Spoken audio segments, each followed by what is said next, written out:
जय हिंद, नमस्कार दोस्तों, आप सभी का स्वागत है एमबी राय एनालिटिक्स में। दोस्तों आज वीडियो में बताने वाले आप सभी को इन्वर्टर के ऊपर और बैटरी के ऊपर। जैसे कि आप लोगों को पता चल ही गए होंगे कि आज का जो वीडियो है हमारी वो इन्वर्टर और बैटरी को सिलेक्शन के लेके ऊपर मतलब बनाया गया है। ठीक दोस्तों, एक चीज़ हम आपसे रिक्वेस्ट करते हैं कि वीडियो को पूरा लास्ट तक देखिएगा, क्योंकि वीडियो को पूरा लास्ट तक देखने के बाद में जो इस वीडियो में जो बताए हैं ना बैटरी और इन्वर्टर का सिलेक्शन करने के लिए बिल्कुल इजी तरीके से और बिल्कुल आसान तरीके से हम बताए हैं। यदि आप इस वीडियो को पूरा देख लेते हैं तो आप अपने घर के लिए आप खुद से इन्वर्टर और बैटरी का सिलेक्शन आराम से कर पाएंगे। और यदि आप इस प्रकार से सिलेक्शन करते हैं तो आपका इन्वर्टर और बैटरी में किसी प्रकार की कोई भी समस्या लोडिंग के ऊपर नहीं मतलब देखने को मिलेगा। जैसे कभी क्या होता है कोई इन्वर्टर और बैटरी लगा देते हैं तो उस कंडीशन में क्या होता है, कभी ओवरलोड से प्रॉब्लम होता है और कभी बैकअप के लिए प्रॉब्लम होता है। तो ये सभी समस्या इस वीडियो में ख़त्म हो जाएगा। वीडियो को पूरा लास्ट तक जरूर देखिएगा। तो दोस्तों बिना टाइम वेस्ट किए चलिए वीडियो करते हैं स्टार्ट। बस आप लोग से रिक्वेस्ट है, वीडियो थोड़ी सी लंबी बनने वाली वीडियो को लेकिन पूरा ज़रूर देखिएगा। वीडियो पूरा देखेंगे तो आपको सभी कुछ समझ में आ जाने वाली है। ठीक, तो दोस्तों सबसे पहले आपको क्या करना है, यहाँ पे सबसे पहले आपके घर का जो लोड है ना उस लोड को आपको कैलकुलेट करना पड़ेगा। ठीक, आपके घर में कितनी लोड है, कितने लोड आप इन्वर्टर पे चलाना चाहते हैं लाइट बंद होने के बाद, उसको सबसे पहले आपको कैलकुलेट करना पड़ेगा। ठीक, और किस प्रकार से कैलकुलेट करेंगे वो सभी कुछ हम आपको बताएंगे। एक लिस्ट बनाना पड़ेगा आपके घर का। हम क्या करते हैं, यहाँ पे एक सारणी बनाते हैं। तो यहाँ पे फर्स्ट में हम यहाँ पे देते हैं हमारे पास में जो है वो एक फ़ैन है। ठीक, और दूसरी में देते हैं, दूसरी में हमारे पास में बल्ब है। ठीक, यहाँ बल्ब देते हैं। और तीसरी जो वो हमारे पास में यहाँ पे एक हमको टीवी भी चलाना है। ठीक, तो यहाँ पे आपको क्या करना है, तो यहाँ पे फ़ैन हमारे पास में कितनी है, 2 है, और बल्ब हमारे पास में 3 है, और टीवी हमारे पास में 1 है। ठीक, तो यहाँ पे आपको क्या करना है, इसकी सबको वाटेज आपको प्रॉपर निकालना है। तो फ़ैन जो वो हमारी नॉर्मली हमारी 70 वाट की होती है, बल्ब हमारी 9 वाट की होती है, टीवी यदि आपके पास में नॉर्मल टीवी है तो वो आपकी 100 वाट की होगी। ठीक, तो इस प्रकार से आप यहाँ पे इन सभी को टोटल कर लेना है।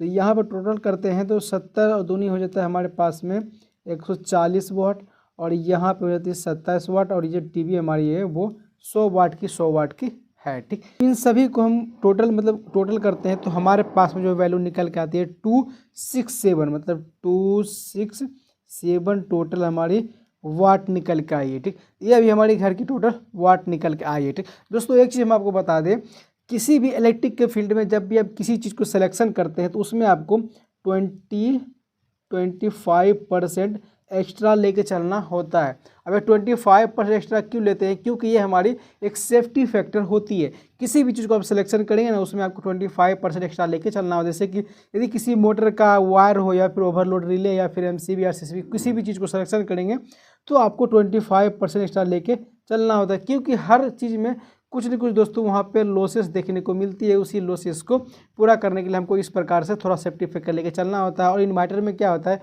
यदि 25% एक्स्ट्रा लेके चलते हैं तो कल यदि किसी वजह से आपका घर का लोड बढ़ जाता है तो आपका इन्वर्टर और बैटरी पर कोई फ़र्क पड़ने वाला नहीं है। ठीक, तो हम क्या करेंगे, इसकी 267 का 25% निकाल लेते हैं। तो यहाँ पर हमको क्या करना है, यहाँ पर 2 यहाँ पे लिख लेते हैं, यहाँ 267 इंटू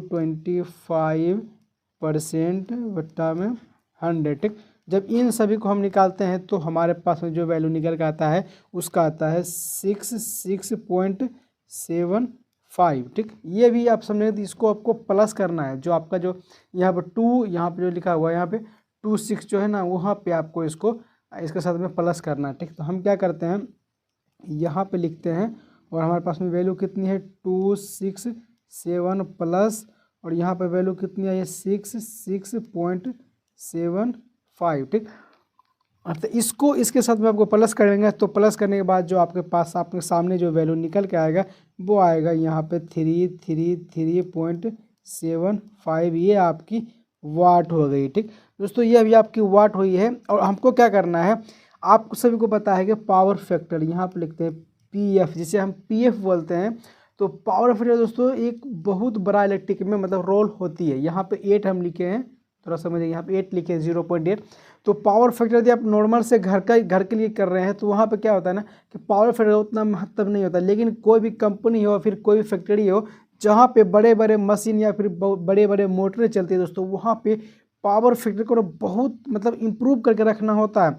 नहीं तो क्या होता है, जो गवर्नमेंट वाली जहाँ जो बिजली सप्लाई करती है वो आपके ऊपर पेनल्टी भी चार्जेस मार सकती है, क्योंकि पावर फैक्टर को बहुत मतलब अच्छा रखना बहुत ज़रूरी होता है, और आपके उपकरण के लिए भी अच्छा होता है, और बाकी जो मतलब इलेक्ट्रिक का जो कंजप्शन ज़्यादा होता है उसको भी थोड़ा हद तक कम करती है। तो पावर फैक्टर यदि आपका घर का पता है, तो नहीं पता है तो उस कंडीशन में आपको क्या करना है, वहाँ पे आपको 0.8 आपको पावर फैक्टर लेके चलना पड़ेगा। ठीक, तो हम क्या करेंगे, यहाँ पे पावर फैक्टर में ना इतना जितना हमारे पास में लोड निकला है उसमें उनसे हमको भाग देना पड़ेगा। ठीक, तो यहाँ पे हमारे पास में कितनी टोटल लोड है, तो यहाँ हमारे पास में 3.75 है, ठीक, वाट है। इसको हमको क्या करना है, 0.8 से हमको इसमें भाग दे देना है। उसके बाद जो हमारे पास में निकल के आएगा वो आएगा 417.187।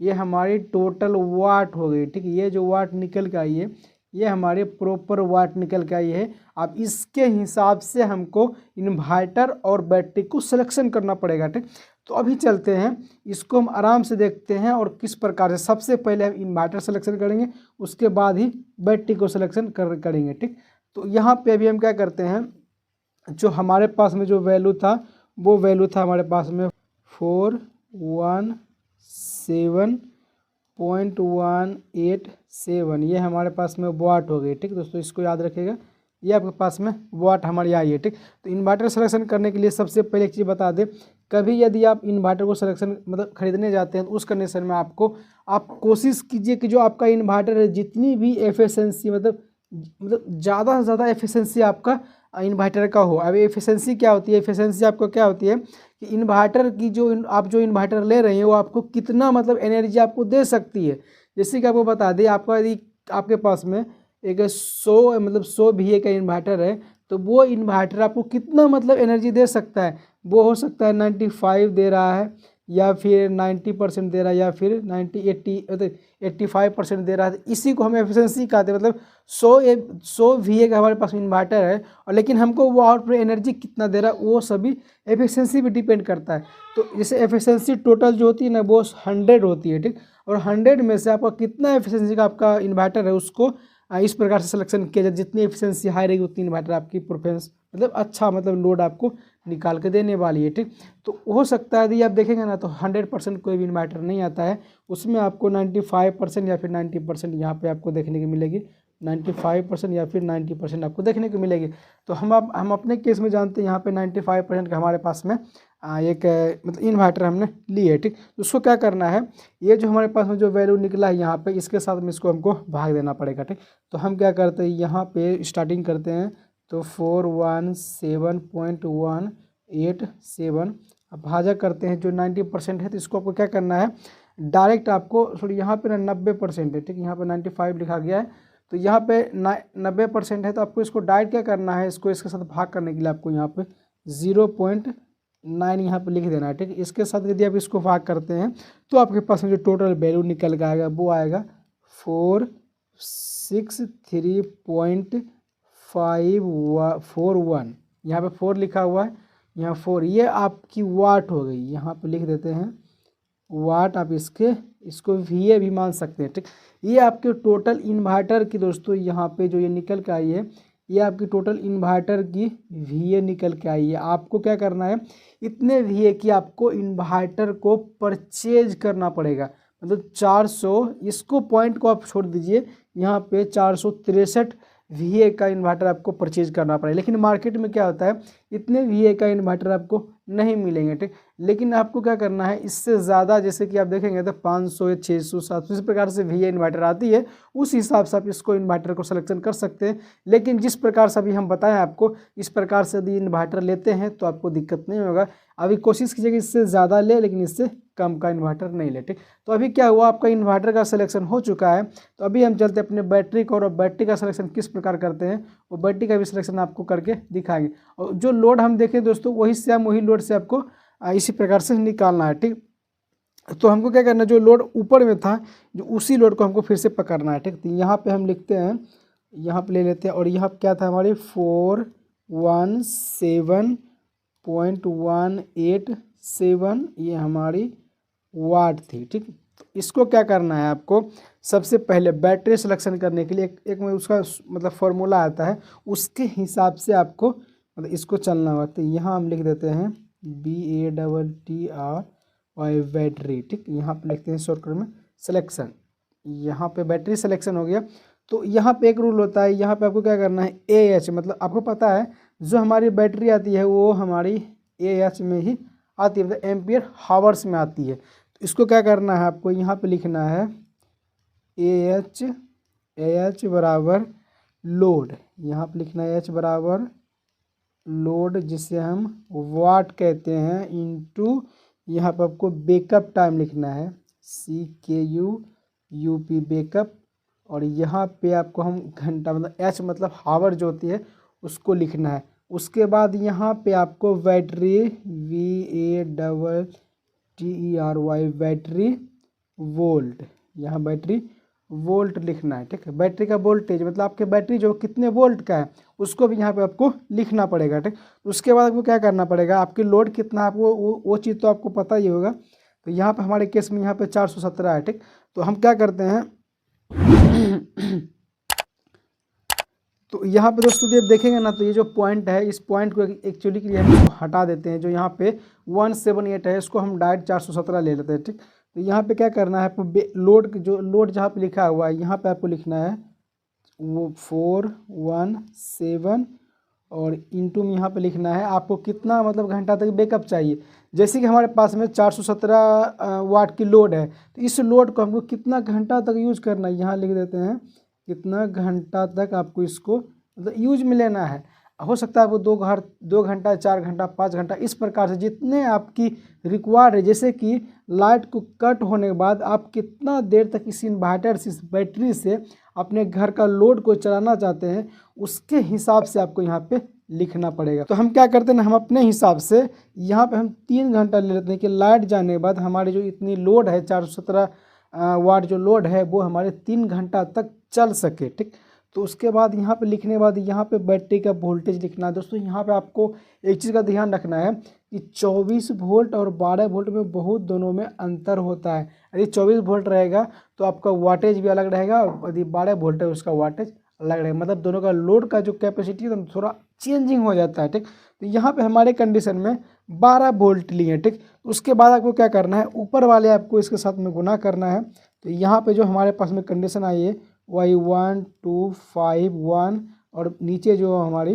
12 वोल्ट की है। जब इसको हम यहाँ जो है 12 और ऊपर में 1251 है, इसमें जब इनको भाग देंगे तो हमारे पास में जो वैल्यू निकल के आएगा वो आएगा 104 पॉइंट। एक्चुअली पॉइंट को हम छोड़ते हैं लेकिन फिर भी लिख देते हैं, ये हमारी AH में निकल के आई है।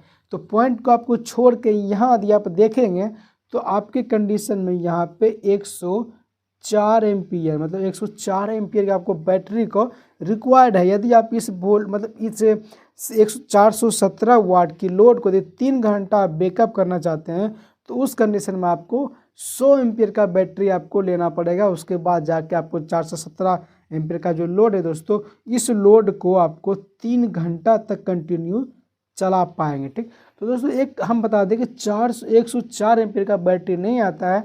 आप उम्मीद कीजिएगा कि यहाँ पे आपको 150 एम्पियर का बैटरी ले लीजिएगा, हो सकता है थोड़ा आपका बैकअप टाइम भी बढ़ जाएगा। और एक मतलब 100 एम्पियर का यदि आप लेते हैं तो उस कंडीशन में क्या होगा, यहाँ पे थोड़ी बहुत आपको मतलब कमी देखने को मिल सकती है। क्योंकि जैसे कि हम आपको पीछे भी बताएं कि किसी भी चीज़ को आप 100% लेके नहीं चल सकते हैं, क्योंकि कोई भी लोड हो, कोई भी उपकरण हो, जैसे कि आपकी इन्वर्टर, गीजर, हीटर, ट्रांसफार्मर, कोई भी आपको 100% वर्क करके नहीं देता है, उसमें कुछ न कुछ लॉसेस भी होती है। तो आपको 100 एम्पियर लेके नहीं चलना है, आपको यहाँ पे आप 150 एम्पियर का बैटरी लगा लेते हैं तो वहाँ पे आपके लिए बहुत ज़्यादा अच्छा रहेगा। आप 110 का तो इसे आता नहीं है, डायरेक्ट 150 आता है, तो आपको 150 एम्पियर का बैटरी लगाना पड़ेगा। और इतनी लोड के लिए परफेक्ट मतलब आपको जो टाइम बताए हैं दोस्तों, परफेक्ट टाइम तक चलने वाला है। दोस्तों उम्मीद करता हूँ कि इस वीडियो से आपको जरूर कुछ सीखने को मिला होगा। वीडियो कुछ सीखने को मिला है दोस्तों, वीडियो को लाइक जरूर कीजिएगा, हमारे चैनल को सब्सक्राइब जरूर कीजिएगा, क्योंकि दोस्तों इस चैनल पर हर रोज़ अलग अलग प्रकार के वीडियो अपलोड करते रहते हैं। तो दोस्तों आज की वीडियो में इतना ही, मिलते हैं किसी नेक्स्ट वीडियो में किसी नेक्स्ट टॉपिक के साथ। तब तक के लिए जय हिंद।